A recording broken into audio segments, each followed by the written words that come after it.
This video, I'm going to teach you how to add, delete, or crop PDF pages in Bluebeam. To do that, you first need to head over first to your bluebeam.com and make sure that you have access to it. You can do so by clicking on this Get Started, or you can also try it free right here and sign up for an account. You also have the option to buy the product directly from them by clicking on the Buy Now option. Once you have access, proceed to log in right there and then download the actual Bluebeam. So I have downloaded the software and here I have my PDF.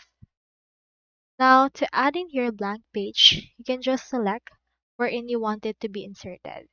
I selected the page 17 and from in there, click on this document, then click on insert and choose blank page. As you can see, this should be able to insert right there a blank page. So we can choose a template right here. Style will be blank and insert right here the page count. I'll input right here 18 or input right here 1 only, depending on how many pages you want to insert. I'll insert it after page 17 and click on OK. After that, we have now this blank page as our page 18. Now to actually delete this page, you just need to head over to the thumbnail panel, which is this 4-star. From in there, right click the page, then click on this delete page option. From there, it should be deleted direct. Now, you can also click on this particular document and click on this document option.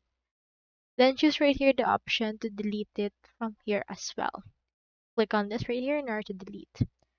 Now, if you just want to crop this page, you can do so by finding the crop tool directly on the document toolbar as well. Here we have this.